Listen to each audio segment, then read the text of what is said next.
Hey, you guys. So, it's been a while. My apologies, all right? Just life and things that, whatever. I mean, we had a son, he's doing really well.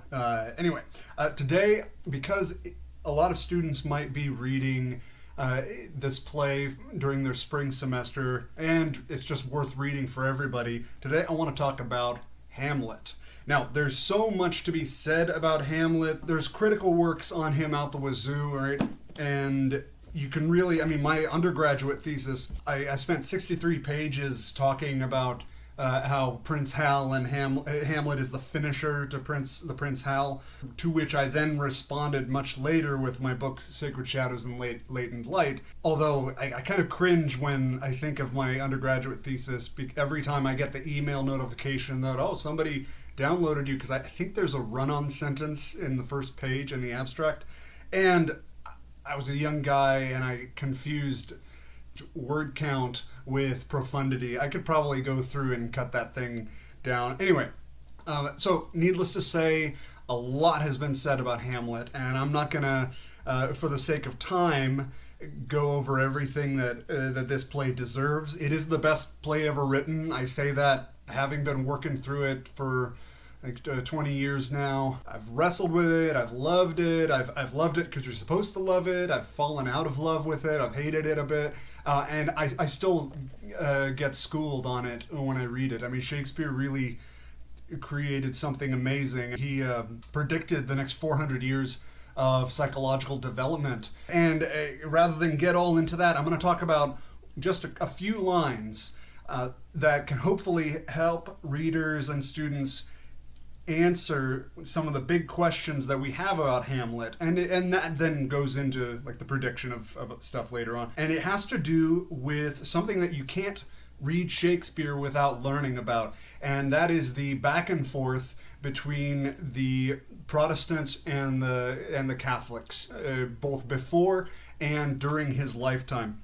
Now, of course, it was illegal at the time of his childhood to be a Catholic. In fact, John Greenblatt, he actually, in Will in the World, which is a pretty good book on Shakespeare, especially like entryway into, okay, what was England like at the time? He actually makes the claim, or brings up the idea, that Shakespeare's dad was a closet Catholic. That's why he never left the house, because it's better to default on your loans than to get your head lopped off. Anyway, but a great book. And then Greenblatt also has, if you want to understand the world of Hamlet a little more, he also has this book called Hamlet in Purgatory.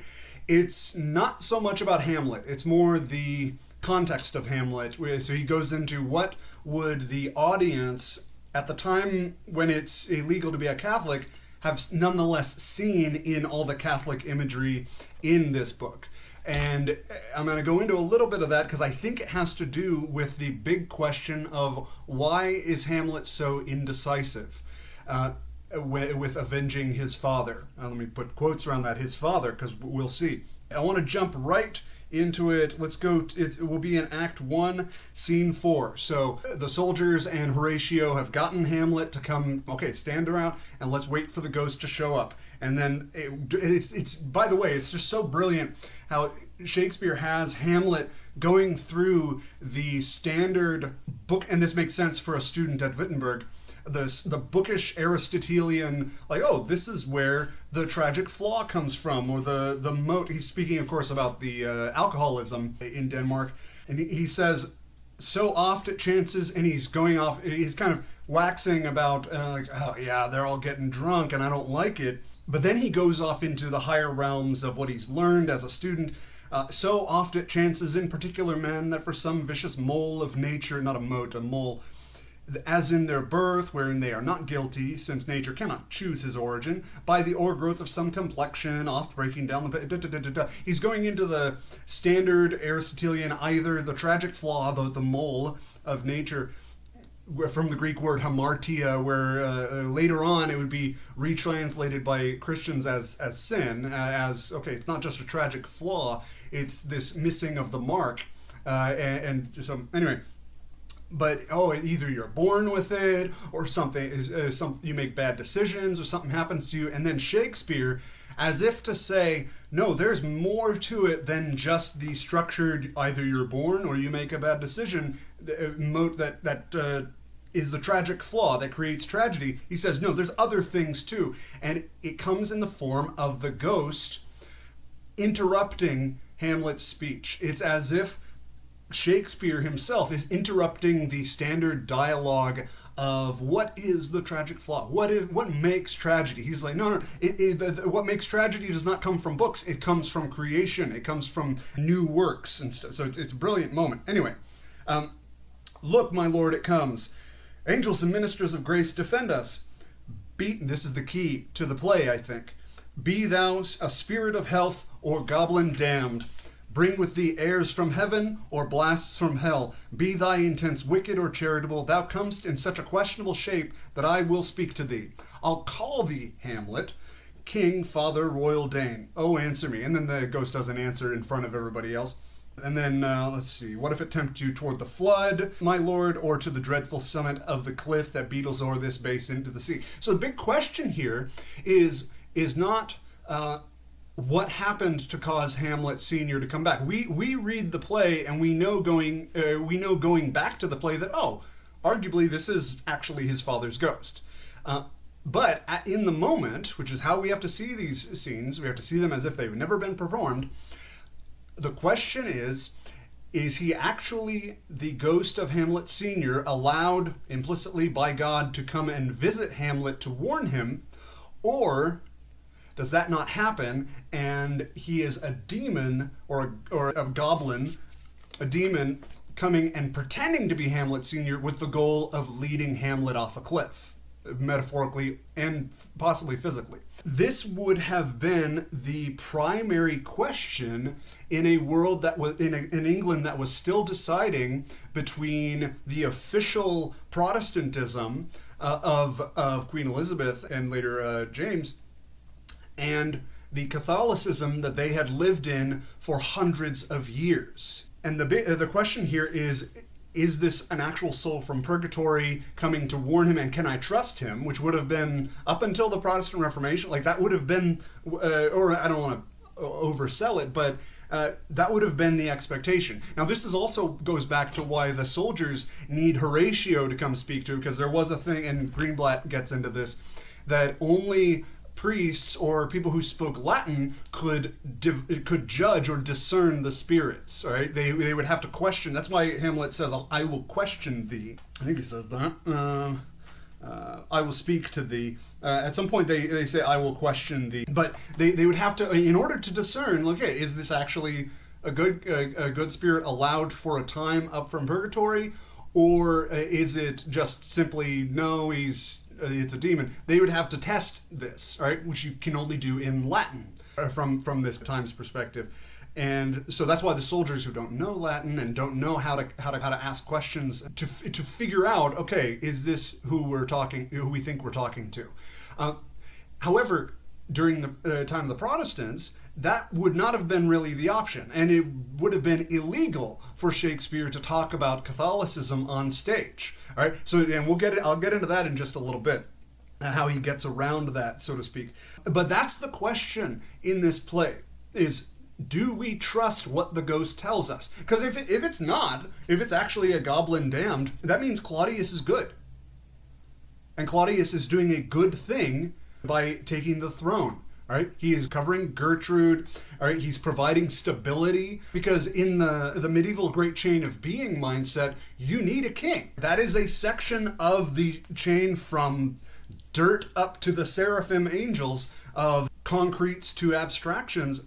And so most of the people in the kingdom, they think Claudius is the good guy. He's good.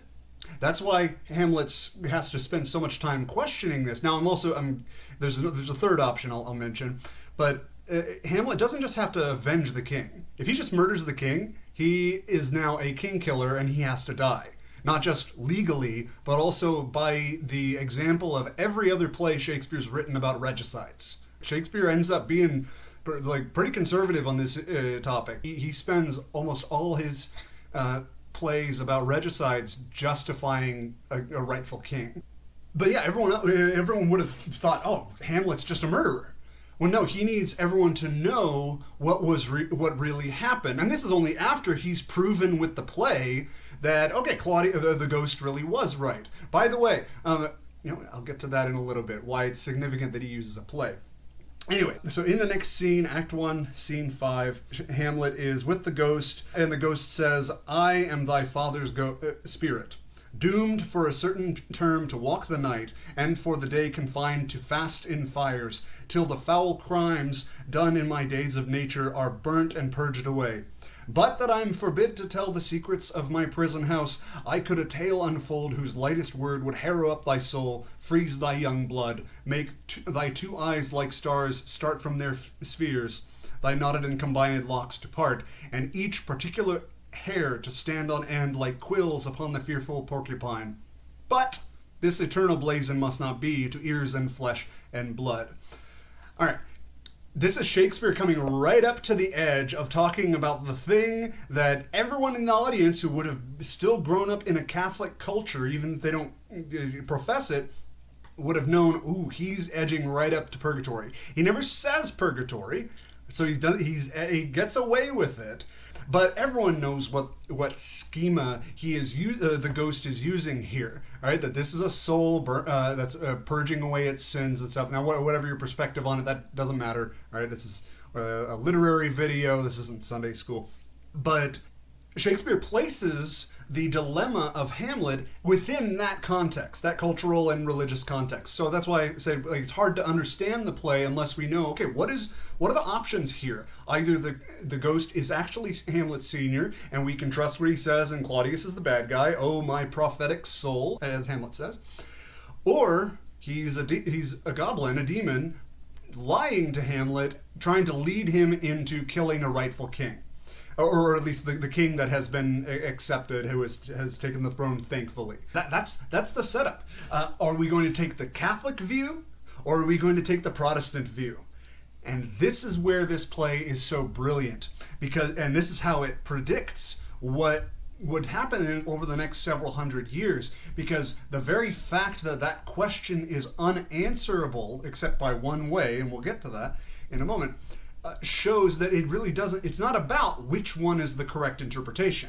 The fact that question is there and we don't have an immediate answer for it, and if you did, it comes down on the side of it being true, it being purgatory, that Hamlet Sr.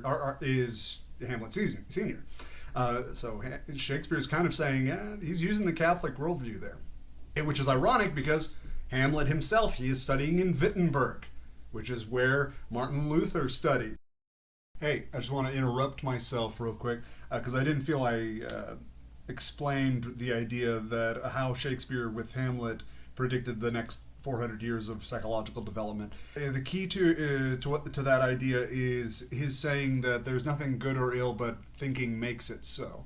The idea that our experience of the world is not of the world or the universe as it is, or be it medieval, post-enlightenment, whatever. It's up to our interpretation, and the idea that two people can experience the same thing as completely different things. Now that idea was going on in the play over the ghost, right? Or at least the audience with the ghost. Oh, Protestant might be like, oh, he's a demon, you might want to be cautious here. The Catholic would still be cautious too, and that's why they would debate with them. They had the standard like the Latin question words and stuff, but they at least would be like, okay, there might be something here. So they would interpret that idea, or just the idea of purgatory, in completely different ways. Let's expand that, and you eventually get 20th century modernism, which is a complete antipathy to traditional ways of looking at the world, an antipathy to the idea of having certain set ways of looking at the world. And that's not the first time that would happen. I mean, it's not the same thing. Modernism is a different thing from Romanticism, very much. It's arson, but I mean, it had happened before. The Romantics were like, okay, you Enlightenment thinkers don't see the world I mean, I feel certain things about a daffodil that your science can't explain, or that the classical forms of poetry doesn't quite capture. But anyway, we see it leading through these ages towards the 20th century, where there's just we got a rejection of traditional ways of looking at things, and then eventually postmodernism, where the norm, the standard, the objectivity is a subjectivity. Okay, there is nothing real. There is no true interpretation. Everything is interpretation. Even values are interpretations and stuff. This idea that if you don't have, or not even that if you don't have a grounding of truth, but the idea that not everybody is grounded in the same truth anymore. That's what I mean when I say he showed what was going to happen after the Reformation let the cat out of the bag, not the cat out of the bag, after it let the monkeys out of the barrel, whatever you want to, idiom you want to use. Which, again, he's not necessarily being like, okay, you should be one or the other. He's like, no, the debate is over. Because no matter what good of arguments you have, people are going to say, it's all up to, well, that's not how I interpret it. I don't read it that way. I don't see that in the text, or I don't see liturgy as a legitimate thing, or whatever it is. And so Shakespeare, that's what he saw, the dismantling of a shared truth and a shared way of looking at the world. So yeah, I just wanted to touch on that, because I don't feel, I feel like I said something that I didn't explain enough that kind of needed the explanation. Some of the stuff, I'll admit, some of the stuff I explained is kind of not necessary in these, but although it might be useful, hopefully, but that one I think it deserved a little more. So yeah, I see Hamlet as a working out of, okay, well, what good, bad, or justified, whatever, what's the going to be the results of the Reformation, among other things. All right, thanks.